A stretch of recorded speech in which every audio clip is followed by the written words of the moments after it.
This retreat's been dreamed up by Pranyanita Kamabandhu and myself, and we were talking about the program last year.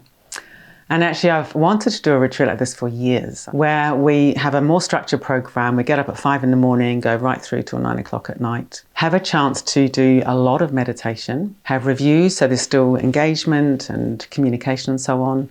The characteristic Triratna quality of metta and kindness, that being woven in. But I've also wanted to include this bodywork element, both gentle bodywork, which I think is very important, but also more fitness bodywork. When we're doing a lot of meditation, we can get a bit rigid in the body, a bit stuck in the body, and coming through the body, I think, is really, really important. If I was to sum up this retreat in one word, that word would be challenge. I think many of us deep down want to be challenged. We want to know that we can take ourselves to our edge and we can stay there, and we can learn how to work creatively there.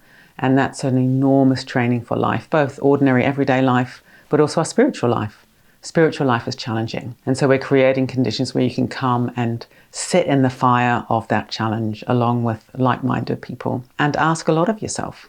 That's good. That's a really good thing to do. In my early days in Triratna, I used to go on really quite full-on meditation retreats, which I always found very, very useful, even though they were often very, very hard.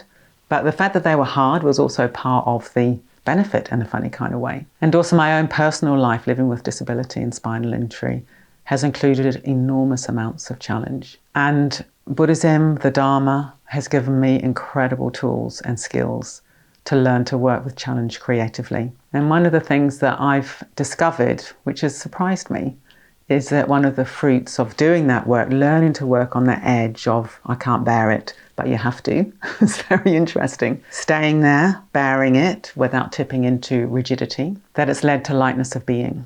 And this has really surprised me. I never thought that would happen. But these days, I do feel I've got some degree of lightness of being, even though my life includes constant pain in the body, a lot of challenge. And those two things are somehow deeply, deeply connected. Learning to lean into challenge in a really creative way leads to confidence and joy and lightness. And I hope that will come out on this retreat.